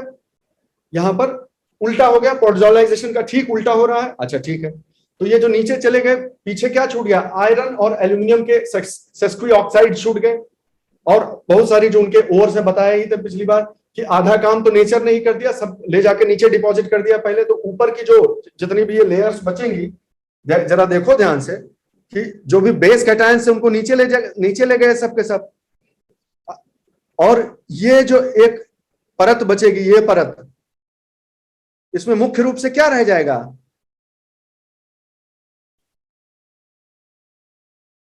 इसमें ओर्स, जो खनिज अयस्क हैं वो रह जाएंगे कि नहीं रह जाएंगे? समझ पा रहे हो? आयरन और एल्यूमिनियम इसी लेयर में रह जाएगा कि नहीं ऊपर? तो जो छानने का काम था वो तो नेचर ने कर दिया कि नहीं लैटेराइटिक सॉइल्स में? जितना बेसिक में बेस मटेरियल था अल्कलाइन, सबको नीचे ले गया, ऊपर रह गया कि नहीं? जो हमारे काम का है बॉक्साइट ऑक्साइड सब ऊपर रह गया कि नहीं रह गया? तो यहाँ माइनिंग होगी नहीं, जहां ऊपर लैटेराइटिक सॉइल डेवलप होगी वहां के नीचे यहाँ पर इसे ये वही एरिया जो माइनिंग के लिए बढ़िया हो जाएगा कि नहीं बॉक्साइट के लिए?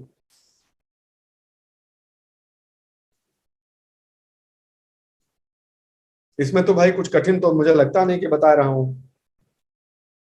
तो जो आयरन के जो उनके जो ऑक्साइड्स रह जाते हैं, हेमाटाइट, गोएथाइट, ये जितने भी है आयरन के जो आयरन और एल्यूमिनियम, फिर बॉक्साइट है। मुख्य रूप से कलर की जहां तक बात है, रेड कलर आता है आयरन ऑक्साइड की वजह से, तो ये आयरन के ही ऑक्साइड्स का नाम है। कहीं स्पेसिफिक भी पूछ ले तो कंफ्यूज ना होना, तो इसीलिए उनका कलर लैटेराइटिक रेड हो जाता है। अच्छा, इसमें जो है ह्यूमस, ह्यूमस समझते हो ना? ह्यूमस, यहाँ ह्यूमस उमस नहीं पाया जाता ज्यादा। क्यों भाई ह्यूमस नहीं पाया जाता है? क्यों? लिखा हुआ है कारण। ह्यूमस यहाँ इसलिए नहीं पाया जाता है कि टेम्परेचर इतना हाई हो, इतना टेम्परेचर का अपर जो जो टेम्परेचर की रेंज है, पॉडजलाइजेशन का उल्टा करो। यहाँ पॉडजलाइजेशन में माइक्रोबियल एक्टिविटी हाई थी कि लो?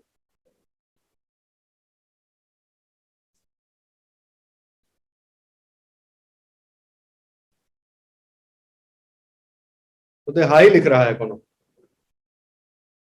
गजब, कोई उपाय है वह नहीं तुम लोगों का? पॉडजलाइजेशन जो ठंडे इलाकों में होता है वहां माइक्रोबियल एक्टिविटी हाई थी कि लो? ये जीएस में तुम्हारा ये हाल है। जीएस में अपने आप को इवेल्युएट करो, जनरल स्टडीज का क्लास चल रहा है, ये स्थिति है तुम लोगों की। ज्योग्राफी ऑप्शनल होगा तो अभी लेट जाओगे। तो यहां पर ठीक उसका उल्टा करें, यहां माइक्रोबियल एक्टिविटी ऐसे एनवायरमेंट में कैसी होगी? बहुत हाई, बहुत तेज होगी। तो माइक्रोबियल डिकम्पोजिशन जो है वो एक्सेलरेटेड होगा, और एक्सेलरेटेड होने के लिए जो सब खा खू के खत्म कर देंगे, जो माइक्रोब्स है सब खा पी के सफा। और इसलिए हाई टेम्परेचर, हाई प्रेसिपिटेशन, जो इसकी जो साइकिल है, इस साइकिल में माइक्रोब्स जितना टाइम मिलेगा उसमें सब साफ कर देंगे। इसलिए यहाँ पर हाई माइक्रोबियल डिकम्पोजिशन की वजह से यहाँ पर नहीं रह जाता है ऑर्गेनिक मैटर, जो ह्यूमस है वो नहीं रह जाता है लैटेराइटिक सॉइल में। आप देखिए इंटरनेट पर डालिए क्लास खत्म होने के बाद कि लैटराइटिक सॉइल में ह्यूमस क्यों नहीं होता है, और वहां ऐसा भी उत्तर आपको मिलेगा अच्छे अच्छे रिप्यूटेड वेबसाइट्स जो यूपीएससी को पढ़ा रही हैं कि क्योंकि हाई टेम्परेचर में मर जाते हैं सब माइक्रोब्स, इसलिए ह्यूमस नहीं होता है। Laterization is clear to everyone और not? Come to calcification. I think calcification, salinization and solidification, everybody was clear on that day also. I don't think it requires much of elaboration here. ठीक है, लेकिन ये बात छोटी सी जरूर आप समझ लीजिए कि जो इसको पढ़ लेना, चलो अब मेरे पास टाइम नहीं है पर्ची का। हाँ भाई, इंडिया की सॉइल टाइप्स का बताइए, आपने जो भी अभी तक पढ़ा है उसके हिसाब से डज इट मेक सेंस और नॉट? ये जो डिस्ट्रीब्यूशन है सॉइल का, does that make sense to you? ऐसे ही होना चाहिए?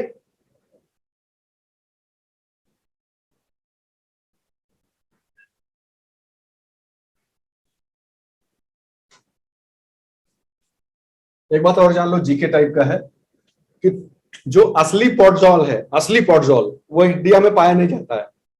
उसके लिए आपको उधर रशिया में ही ऊपर ऊपर वाले लैटिट्यूड्स में आपको जो है वो जाना पड़ेगा।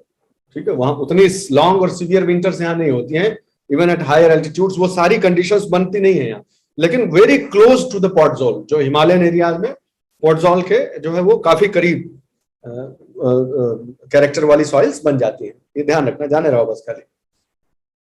तो ये डिस्ट्रीब्यूशन सबको क्लियर है? कुछ बताने की जरूरत है इसमें कि क्यों यहाँ पर ब्लैक सॉइल है भाई? ठीक है, यहाँ पर माउंटेन सॉइल क्यों होगी, यहाँ डेजर्ट सॉइल क्यों बनेगी? डेजर्ट सॉइल से ही मिलती जुलती ग्रेन ब्राउन जो है ये अरावली इसके जो आसपास है वो ग्रेन ब्राउन सॉइल बनेगी। यहाँ एलुवियम क्यों बनेगा इस इलाके में?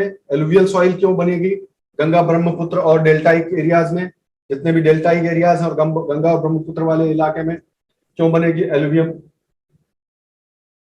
लैटेराइट्स जहां बन रही है वहां लैटेराइट्स क्यों बनेगी? ब्लैक सॉइल आप जानते ही हैं, और जो बाकी जो एरिया बचा जहां पर रेड सॉइल्स जो डेवलप हो रही है, रेड और येलो सॉइल्स वहां क्यों बन रही है? क्या डिस्ट्रीब्यूशन के लिए अब भी कुछ बताने की जरूरत है या एवरीबॉडी अंडरस्टैंड्स?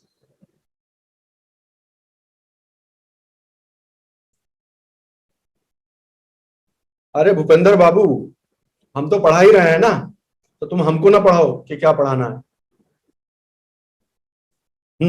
खुद पढ़ लो वही बहुत है। Distribution is clear to everyone? जल्दी जल्दी उनके कैरेक्टरिस्टिक्स पढ़ लीजिए ताकि हमेशा के लिए छुट्टी मिल जाए आपको। ग्रे एंड ब्राउन सॉइल कहां पाई जाती है? ये है ग्रे एंड ब्राउन सॉइल। कभी आपको जो है डेजर्ट सॉइल से अलग कई बार पूछ लेता है, जाने रहिएगा क्लासिफिकेशन में। It is formed by the weathering of granite, quartzite and nice. ठीक है, उससे बनता है ये। लूज एंड फ्रीएबल सॉइल्स होती है, लूज जो है सॉइल्स होती है, फूट जाए जो। ठीक है, contain iron oxide, haematite, limonite, इसलिए इनका कलर जो है वो ग्रे ब्राउन जैसा होता है। फिजिक्स से लगी हुई डेजर्ट सॉइल होती है। डेजर्ट सॉइल सबको मालूम ही है। तो डेजर्ट सॉइल में सैंड कहां से आ गई? यहां पे सैंड कहां से आ गई? अल्टीमेटली याद रखना कि डेजर्ट सॉइल भी ट्रांसपोर्टेड सॉइल है। ठीक है, और इसमें सैंड जो सॉल्ट है ये सब उड़ उड़ के आया है, यहाँ पे जमा हुआ है, इस बात को ध्यान रखना। ये भी ट्रांसपोर्टेड सॉइल का एक रूप है और ये भी ट्रांसपोर्टेड सॉइल ही है। एलुवियम भी एक ट्रांसपोर्टेड सॉइल है। ठीक, ये समझ गए? डेजर्ट सॉइल भी देख ही लीजिए, जहां लो रेनफॉल होगा और एरिड क्लाइमेट होगा वहां ये डेवलप होती है। हमारे यहाँ आप देख रहे हैं, यहाँ पर डेवलप है। 90% सैंड ही होता है इनका, 10% जैसा ही क्ले होता है, इसलिए वाटर होल्डिंग कैपेसिटी इसमें पुअर होती है। कैल्शियम कार्बोनेट ज्यादा, कंकड़, कंकड़ जिसको बोलते हैं, कंकड़ेली जो है, ककरीली जो है वो सॉइल होती है। ठीक है, ये फास्फोरस जो है उसमें नॉर्मल होता है इसमें। याद रखना, आपने हमेशा सुना होगा एनपीके, एनपीके फर्टिलाइजर का सुना है? हमेशा इनका साथ में नाम आता है एनपीके, नाइट्रोजन नाइट्रोजन फॉस्फोरस और पोटाश। तो काहे इनका इतना नाम सुना हुआ एनपीके एनपीके? क्योंकि most of the soils of this country, of this land mass, they are deficient in nitrogen, phosphorus and potash, most of the soils. तो इसलिए आपकी बत्ती जल जानी चाहिए अगर किसी भी सॉइल में ये तीनों डिफिशिएंट ना हो, तो समझिए वहां से सवाल उठ सकता है। ऑर्डिनरीली ये डेफिशिएंट होते हैं, इसलिए जिस भी सॉइल में इनमें से कोई भी डेफिशिएंट नहीं हो, सफिशिएंट हो या नॉर्मल हो, तो वो याद रख लेना। जैसे डेजर्ट सॉइल में फास्फोरस हुआ, ये भी पुअर इन नाइट्रोजन, पोटाश और ह्यूमस होगा ही। ह्यूमस यहाँ कहाँ पाया जाएगा जो है एरिड क्लाइमेट में, ठीक है। नेक्स्ट है माउंटेन सॉइल, आप देख ही रहे हैं माउंटेन सॉइल यहाँ पाई जाएगी।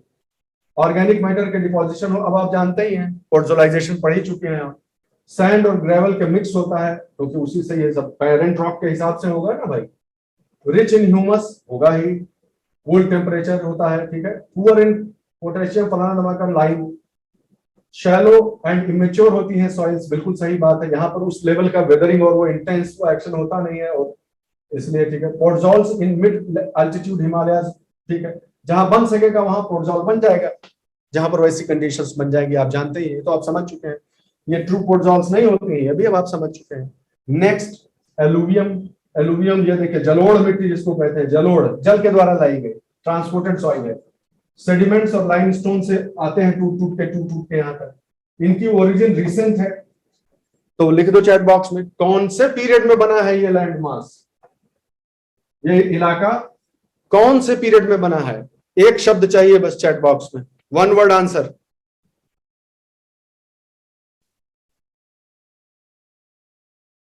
हाँ ठीक है, थोड़ा और स्पेसिफिक हो जाइए।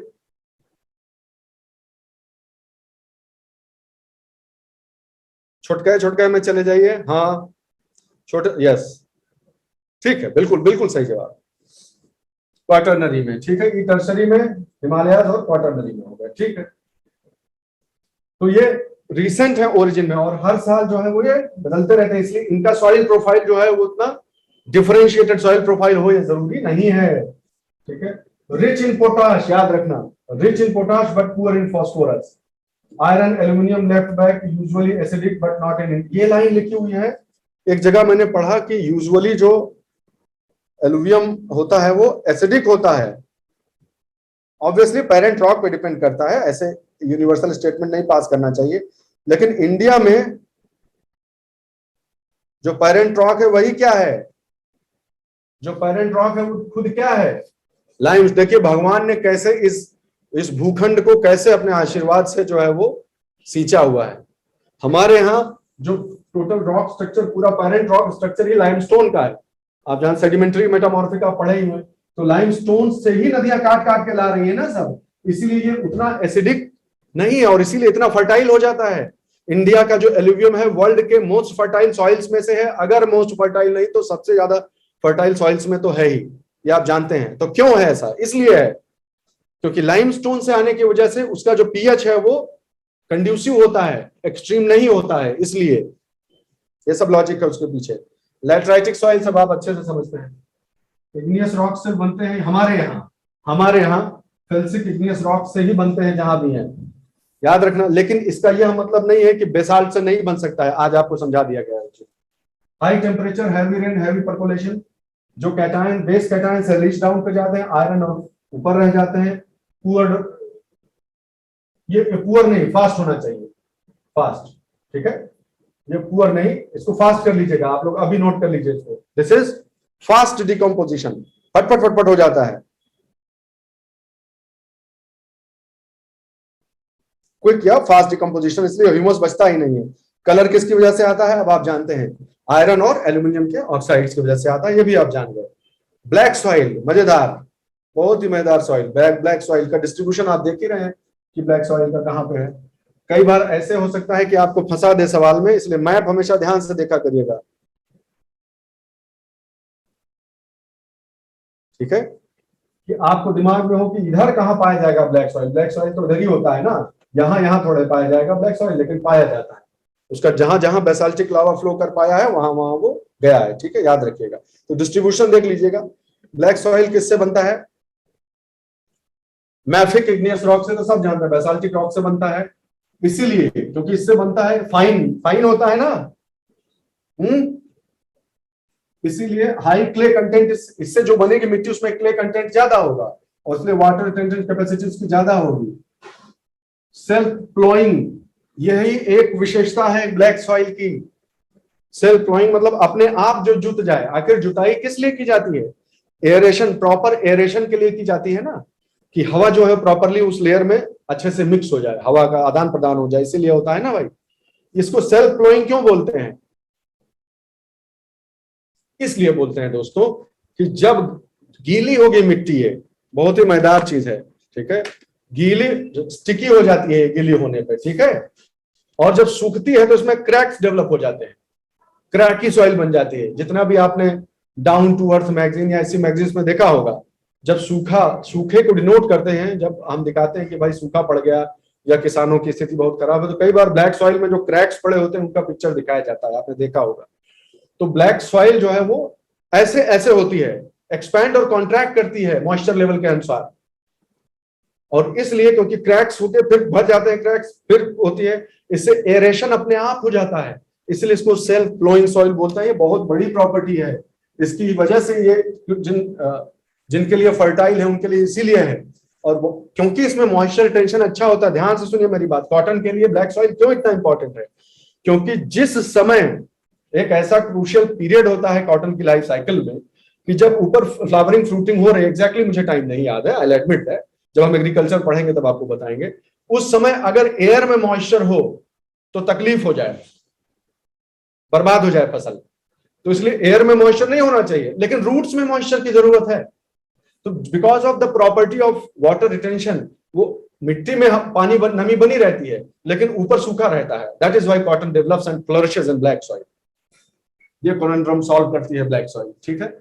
Sticks when wet, cracks when dry, poor in NPK, NP कर लीजिए, इसको क्या हटा दीजिएगा, कहीं कॉपी मिस्टेक्स हो सकती है, बस इसको ठीक कर लूंगा मैं, don't worry. Rich in iron, calcium, potassium, aluminium, so and so and so. Colour, कोई पूछे इसका कलर क्यों होता है, तो टिटैनिफेरस मैग्नेटाइट की वजह से इसका ये कलर होता है, ठीक है, ध्यान रखिएगा। इस एलिमेंट का भी नाम, इसका ऑक्साइड का नाम याद रखिएगा। रेड सॉइल, रेड सॉइल भी जल्दी से समझ लीजिए, ये तो अब आप जानते हैं, रेड सॉइल में तो कुछ बताने की जरूरत ही नहीं। लो रेनफॉल एरिया में डेवलप होगा, फेल्सिक इग्नियस रॉक से बनती है, ग्रेनाइटिक रॉक से जानते हैं आप, पोरस फ्रीएबल होती है, रिच इन इसमें होती है, पुअर इन नाइट्रोजन, फलाना। कलर, आयरन ऑक्साइड की वजह से इसका कलर होता है, ये भी आप जानते हैं, कुछ ज्यादा बताने लायक है नहीं रेड सॉइल में। हाँ, अभी हम ये नहीं पढ़ रहे हैं, याद रखिएगा, ये भी प्योर सॉइल साइंस पढ़ रहे हैं। अभी हम किस क्रॉप के लिए कौन सी चीज सुटेबल है ये अभी हम नहीं पढ़ रहे हैं, हम एग्रीकल्चर में उस चीज को जब पढ़ेंगे तब उससे कंबाइन करेंगे, इसलिए उसको ये मत सोचिएगा। तो जो सॉइल अगर बांटने पे आ जाइए इंडिया में, भारत में अगर सॉइल्स का क्लासिफिकेशन करने पे आ जाइए तो कैसे होगा,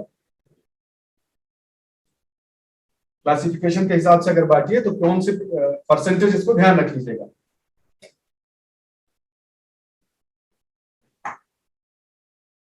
अलग अलग समय पे अलग अलग टाइप का किया गया है, लेकिन मुख्य रूप से 30 से 40% के बीच में एलुवियल सॉइल्स होती हैं, ठीक है, ध्यान रखिएगा। उसके बाद जो दूसरा नंबर आता है वो रेड सॉइल्स का आता है, आपने देख ही लिया कितना फैली हुई है। और रेड जो सॉइल्स हैं, रेड सॉइल्स के बाद जो नंबर आएगा वो आएगा ब्लैक सॉइल का, याद रखिएगा, एलुवियल, रेड, ब्लैक, ठीक।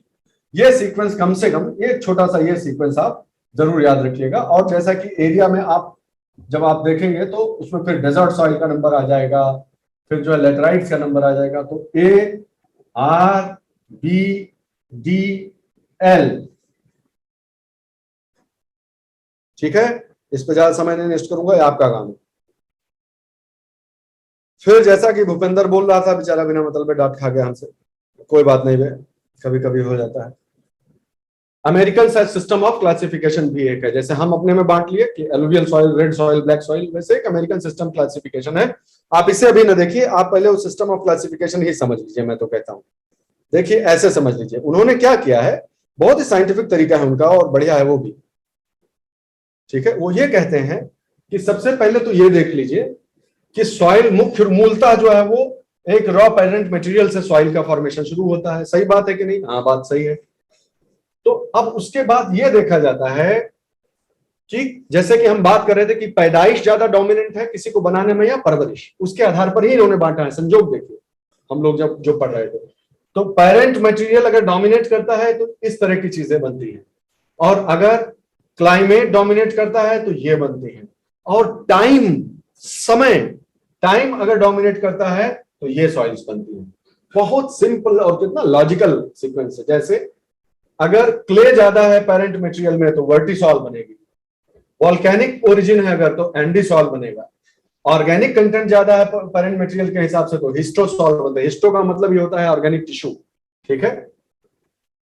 फिर देखिए, अगर क्लाइमेट डोमिनेशन की बात आएगी, अगर कोल्ड एरिया में बनेगा तो जेलीसॉल उसे बोलते हैं, ड्राई एरिया में बनेगा तो एरिडिसॉल, एरिडिक मतलब आप जानते ही हैं, एरिड जो है arid climate, semi arid situation में मॉलिसॉल्स बनेंगी, ठीक। टाइम डोमिनेटर की अगर बात, जैसे जैसे आगे डेवलपमेंट होता जाएगा तो लेस डेवलप्ड सॉइल्स में नाम आता है एंटीसॉल्स और इंसेप्टिसॉल्स का। इंसेप्शन का मतलब ही होता है शुरुआत, ठीक है।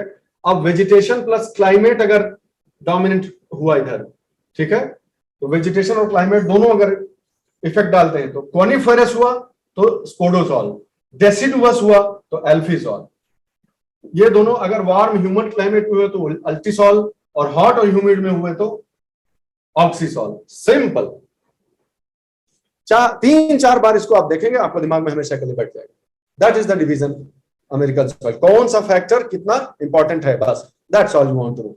और उसके आधार पर अगर इंडिया में अगर उस क्लासिफिकेशन के आधार पर देखिए तो ये सिचुएशन आती है, ठीक है। 39% इंसेप्टिसॉल, आप समझ ही रहे हैं, हमने कहा था कि जो एलुवियल सॉइल्स होती हैं वो मेच्योर नहीं होती, इमेच्योर सॉइल्स होती हैं, अभी पढ़ा था एलुवियल सॉइल्स के बारे में, तो देख लीजिए वही बात यहां भी कही जा रही है, इंसेप्टिसॉल्स की बात हो गई, ठीक है। नंबर 2 जो है देख लीजिए एल्फिसॉल्स हो गई, फिर नंबर 3 जो आ रहा है वो क्या है, एरिडिसॉल्स हो गई, डिजर्ट वाली अपना डिजर्ट वाला इलाका हो गया, फिर अल्टीसॉल्स हो गए। आपको हम आपको ये बताते हैं, आप ऐसे नहीं याद करें 24% वाला कौन सा है, एंटीसॉल्स हो गए, आप ऐसे नहीं याद करिए, ऐसे नहीं याद करिए, मैं आपको तरीका बता देता हूं। आप मुख्य रूप से सिर्फ और सिर्फ ये याद रखिए, बस आप सिर्फ अपना क्लासिफिकेशन याद रखिए, उसके बाद से एक टेबल बना देंगे कि हमारे यहाँ की जो सॉइल्स हैं उनको उस क्लासिफिकेशन के आधार पर क्या बोला जाता है। दैट्स अ बेटर थिंग, आपको ये रटने की जरूरत नहीं। Do I make sense? आप अपने जो इंडियन सिस्टम ऑफ क्लासिफिकेशन है उसे समझ लीजिए अच्छे से, उसके बाद सिंपल ये देख लीजिएगा कि इनमें से किसका अमेरिकन नाम क्या है या कौन उनके क्लोजेस्ट पड़ता है, ठीक। बस इतने में काम आपका हो जाएगा। आप उसको दो दो चीजें याद करने में जाएंगे तो गड़बड़ा देंगे।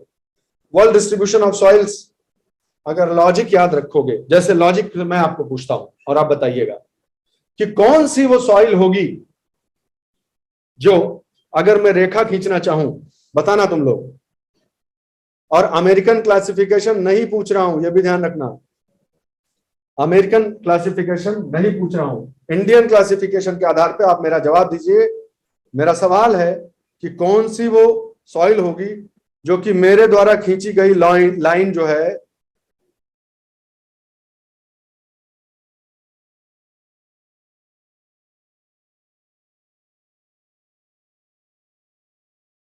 ये जो काला पट्टा मैंने बनाया है इसके उस पार इधर या इधर पाए जाने की संभावना नहीं है। देव जवाब, लॉजिक।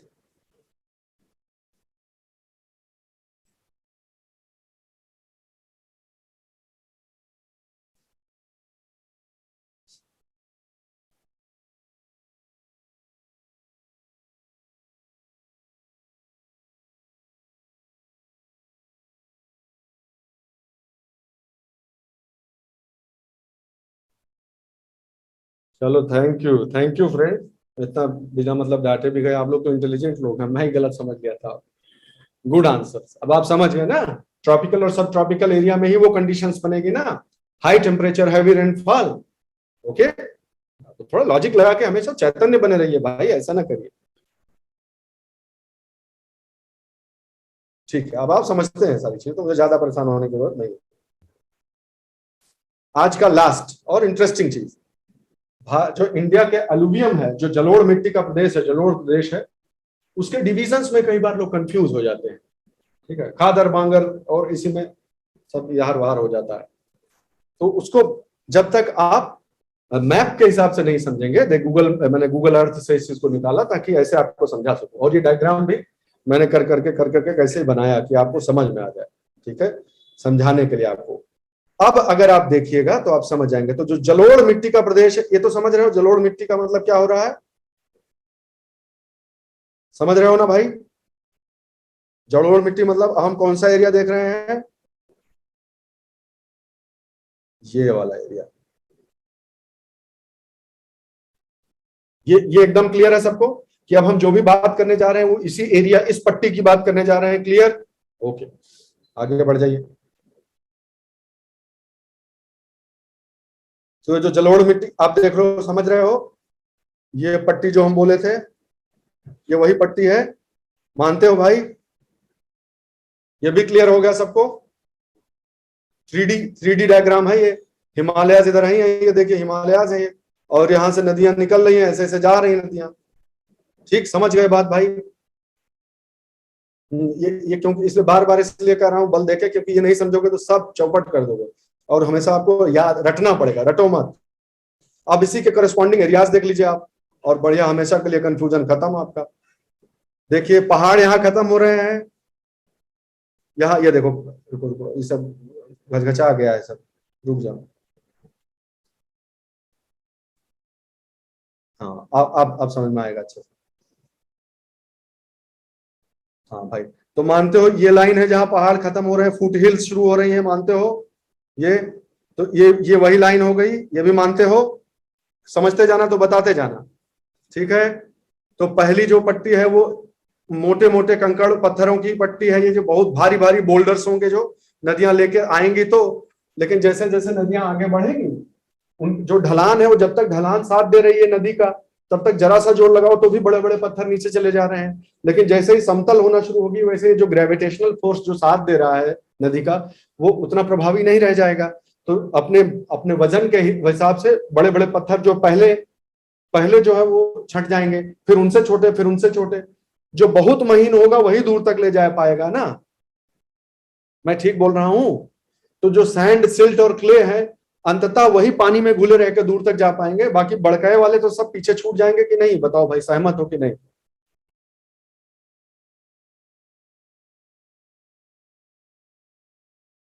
तो सैंड, सिल्ट और जो क्ले है, ये सब कहां तक जाते हैं? ये सब पानी में घुले हुए कहां तक चले जाते हैं? क्या वो भी कभी कभी समथाते हैं जमीन पे, कभी वो भी गिर जाते हैं? कंसेप्ट चेक कर रहा हूं बस आप लोगों का। क्या कोई ऐसी जगह आएगी जहां वो भी नहीं आगे बढ़ेंगे फिर? चलो ठीक। अमन, वेरी गुड अमन। डेल्टा, डेल्टा में वही तो होता है भाई। ठीक है, उसका क्या प्रोसेस है वो हम लोग पढ़ेंगे, डोंट वरी। ठीक है, it is not simply a physical process, it's a chemical process to a great extent also. Okay, we will see that. तो हम कह रहे थे कि जो बड़े बड़े पत्थर हैं वो यहाँ, और छोटे छोटे छोटे छोटे होते चले जाएंगे, ये बहुत ही छोटे छोटे पत्थर हो जाएंगे। तो जो पत्थरवा का अब अंबार लग जाएगा महाराज, अगर हम जो कह रहे हैं उसको ध्यान से समझिए। पत्थर का अगर अंबार लग जाए, ठीक है, तो जो नदी यहां से निकली है वो जमीनवा पे ही तो बहेगी, ऐसे ऐसे ही तो बहेगी। तो जमीन पे वो बहेगी, ऊपर पत्थर लगे हुए हैं, इसके अंदर अंदर से तलछटी में से नदी जाएगी ना, तो दिखेगी तो है नहीं। समझ रहे हो हम जो कह रहे हैं? तो यहाँ पहाड़ पर से तो नदी आते हुए दिख रही थी, उसके बाद ऐसा लगेगा कि गायब हो गई, जो है वो अंतर्धान हो गई नदी, तो डिसअपियर हो गई जिसे कहते हैं। और जब यहाँ आओगे, जब कंकड़ पत्थर सब छट चुका होगा, तराई में फिर से नदी दिखने लगेगी। सही बात है?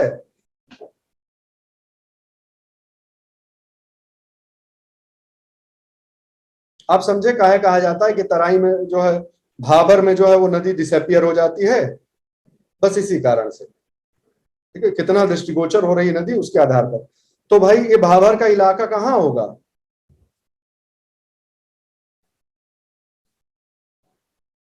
एक पट्टी हम भी बना देते हैं तो तुम लोगों को, ताकि विजुअली क्लियर रहे। क्या हम कह सकते हैं कि भाबर का इलाका जो है वो ये होगा? ऐसा कह दें तो कोई दिक्कत तो नहीं है अपने समझने के लिए अभी फिलहाल? ठीक है, भाबर हो गया। उसके बाद यहाँ पर नदी नहीं दिख रही है, फिर नदी आएगी, ऐसे बाहर निकलेगी नदी। और नदी का कलर भाई नीला कर दिया जाएगा उनको। नदी जो मान लो फिर से इमर्ज हुई, अंदर ऐसे गई थी और इमर्ज होके वापस आई इधर। ठीक है, तो तराई इलाका हो गया ये। इसको तराई कह लीजिए, दूसरे कलर से कर देते हैं इसको भाई, किसी दूसरे कलर से कर लीजिए। ये तराई वाला इलाका हो गया, जहां नदी जो है वो फिर से दिखने लगी। ठीक है, यहाँ से नदी ऐसे निकली थी, ठीक है, यहाँ पर ये तराई का इलाका हो गया। ठीक, फिर अब यही वो क्षेत्र है जहां नदी तमाम हजारों सैकड़ों सालों से बहती रही है, नदी ऐसे बहती रही है, बहती रही है, बहती रही, नदी इधर ही से गई है सारी। ठीक बात है। तो जब क्या होता है दोस्तों कि शुरू शुरू में क्या रहा होगा कि जो नदी के साथ आया हुआ सेडिमेंट है, जो नदी के साथ आया हुआ जो सेडिमेंट है, भाबर में तो बड़े बड़े बोल्डर्स वगैरह रहेंगे, उनसे छोटे जो सेडिमेंट्स हैं वो नदी अपने किनारों पे सजाती जाएगी कि नहीं, किनारों पे जो है वो जमा करती जाएगी। तो जो बहुत हजारों साल पहले हैं वो दूर होंगे, और जो नया मटेरियल है वो नदी के एकदम बाजू में जमा होगा। ठीक बात है कि नहीं, लॉजिकल है कि नहीं?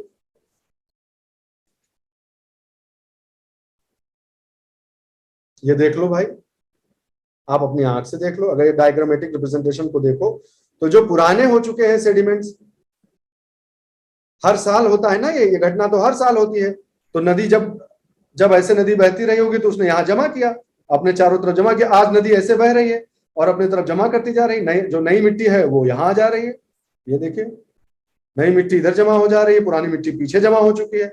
जो पुरानी मिट्टी है उसको बांगर कह लीजिए, नई मिट्टी को खादर कहते हैं, बोल्डर वाले इलाके को भावर कहते हैं, नदी जहां रीअपियर होती है तराई कहते हैं। सिंपल सी बात है। सवाल चाहे जितना कठिनाई करके पूछा जाए, अब आपको क्लियर है तो आप जवाब दे सकते हैं। तो नदी पे चाहे जितनी बाढ़ आवे, इस इलाके में अगर हम आपको कुछ पिन पॉइंटेड सवाल पूछें तो नदी में बाढ़ आएगी तो यहीं तक तो रहेगा भैया बढ़वा, चाहे जितना बाढ़ आ जाए। तो कोई पूछे कि कौन सा एरिया ऐसा है जो नदी की बाढ़ की चपेट से बाहर होता है, तो उसमें दे देगा ऑप्शन, तो आप उसमें जो है इसको सेलेक्ट कर दीजिएगा कि हाँ भाई बांगर सही है, यहाँ तक बाढ़ का पानी नहीं होता है, बाढ़ से दूर होता है। सिंपल सी बात है। ठीक है, पट्टी की अगर चौड़ाई देखना चाहिए तो भाबर वाली चौड़ाई 8 से 10 किलोमीटर होती है, तराई 15 से 30 किलोमीटर। ये पुराना जलोढ़ मिट्टी का एरिया है, ये नई जलोढ़ मिट्टी का एरिया है। ठीक भाई, यहाँ पर कंकड़ पत्थर रॉकी डिब्रिस होती है, जो डेबरी है वो होती है। ये मार्शी और पुअरली ड्रेन्ड एरिया होता है, ये आप जानते ही हैं, तराई ऐसा ही होता है। फिर डार्क क्लेई सॉइल होती है, कंकड़ होता है, इसमें लाइम होता है। और ये सैंडी लोम होती है या क्लेई लोम होती है। ऑब्वियसली ज्यादा महीन पत्थर है, जो सबसे महीन है वो सबसे नदी के किनारे होगा, और इसीलिए सबसे ज्यादा फर्टाइल लैंड ये होती है। सैंड, क्ले और लोम तीनों दिख रहा है कि नहीं दिख रहा है आपको? तो हमारी जो जलोढ़ मिट्टी है उसमें दोमट मिट्टी जो है का एक अपने आप में विचित्र स्वरूप पाया जाता है, इसीलिए वो इतना फर्टाइल होती है दोस्तों। नई मिट्टी हर बार आती है। फिर यहाँ पर river flows below the rocks, river री इमर्जेस, फ्लड रीच से बाहर होता है जो बांगर इलाका होता है, और जो खादर है वो एरिया होता है जहां बार बार बाढ़ आती रहती है। क्या ये भाई क्लियर है बात? कोई शक? सुबह हो पूछ लो भाई।